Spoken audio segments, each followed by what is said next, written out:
Thanks for joining us at Right On Replicas, where we're proud to bring you the best scale model kit reviews on the planet. This review is brought to you in part by Rogers Hobby Center in Saginaw, Michigan, where the fun begins. This review covers the 1973 Mustang. It's a 125 scale kit from MPC, number 846. Now, the fall of 1973 saw some drastic changes to the auto industry because of the Arab oil embargo. Skyrocketing gas prices along with rationing coupons and long lines at the pump for starters.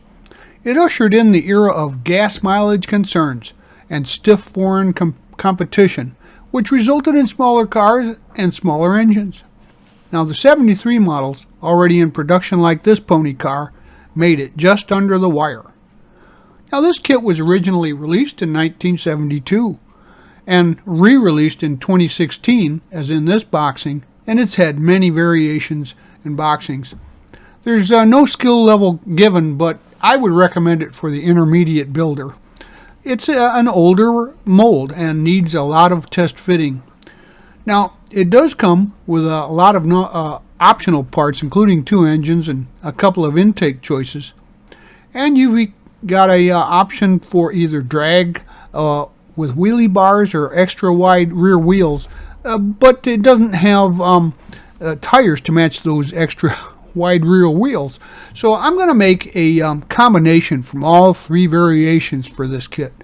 And it'll measure 7.5 inches long, 3 inches wide, and 2.25 inches high when finished.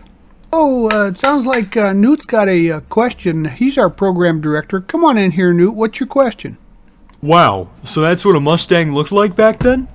They sure have changed. Oh, you're right about that, Newt, but it still contains some of the styling cues, and I think it's been tilted more to the international market to appease more buyers.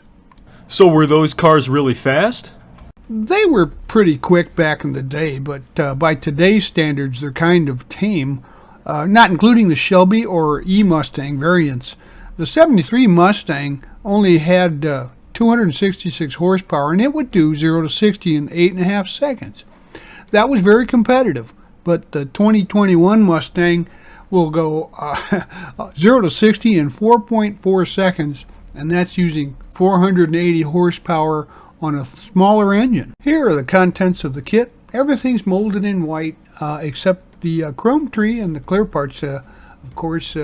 Now, we're going to be using liquid cement, but we'll also use some super glue for fragile parts, or white glue for the windows. And please remember to heed the manufacturer safety and use guidelines when using any of the products that you see or hear used in the review.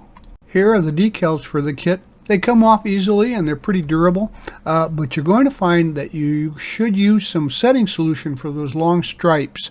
But it also has some of the competition and numbered decals for the race versions. Now, as I mentioned, there's different race or different engine variations. I use the race engine here, and you start with these 2 parts on the intake and go ahead and paint the aluminum. And then I took the chrome off of the gluing surfaces for the velocity stacks and then glued those to the intake. Now we can assemble the fan and the pulleys and paint the pulleys aluminum and the belts flat black. And I used some Panaline accent from Tamiya to show a little more detail and bring out the highlights there, the chrome parts. Now glue the alternator to the pulley and the fan to the front of the pulley. Now the wheels are next, so you need to make your choice for the rims and the tires.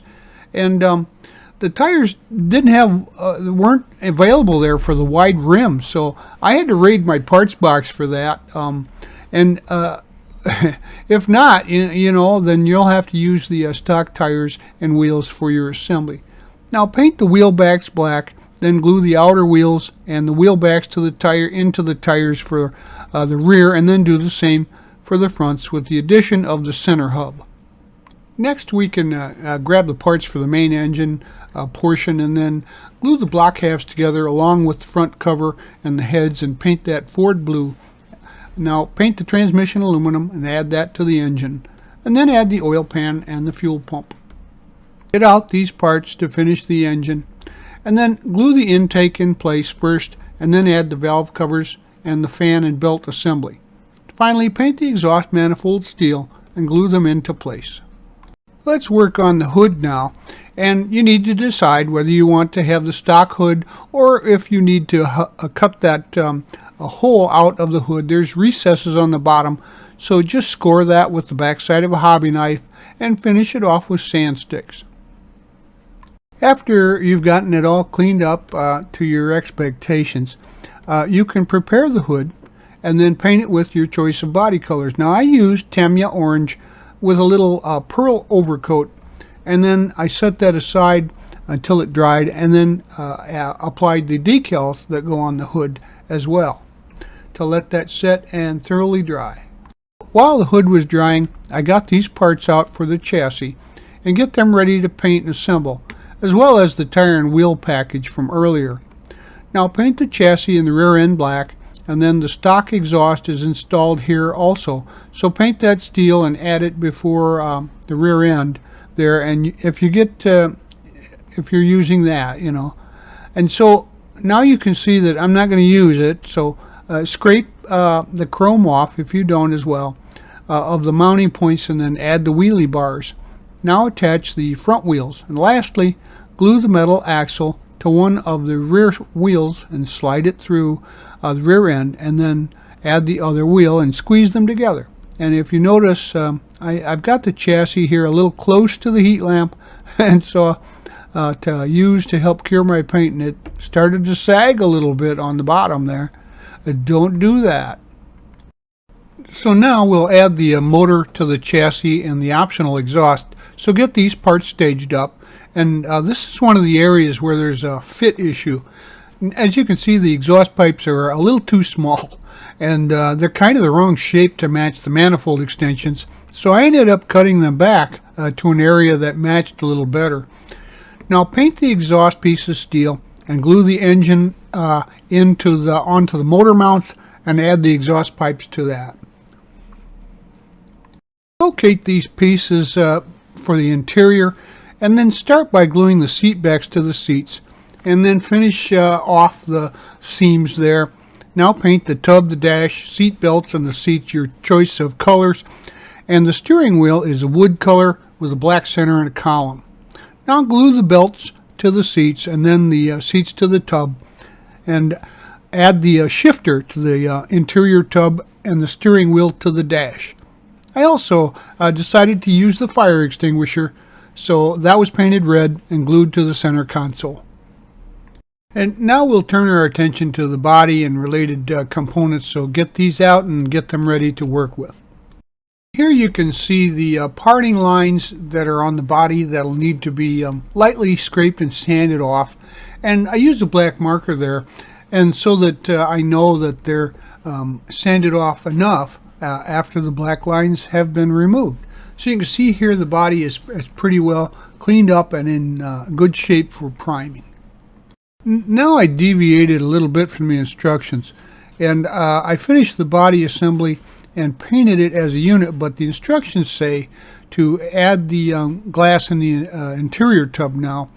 But here you can see there's some more fit issues with the rear pan. So I used some super glue and accelerant kicker there and clamps to fit this as good as I could have.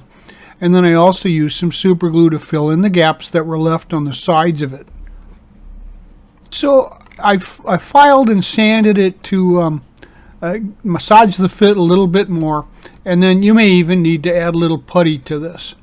Finally, I sprayed it with some primer to check the fit, and then sanded that off and another coat of primer, and it looks pretty good at that point.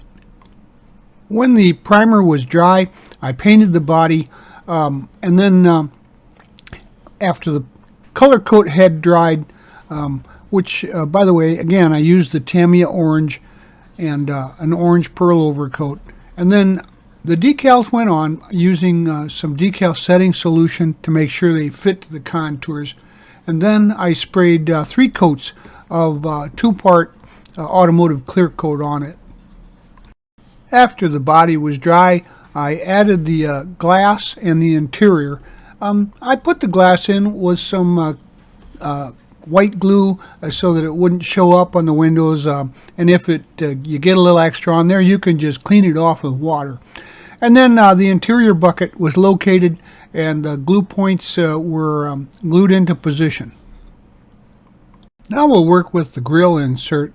So scrape off any chrome or paint where the insert's going to be glued into the front end there, and then glue it to the nose of the body.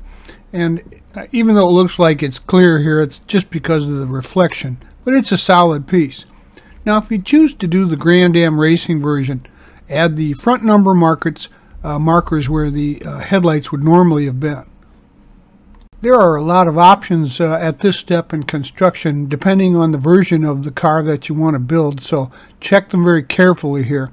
Now I used the rear louvers, spoiler, bumper, taillights, and the rear panel as mostly a stock type of street racer.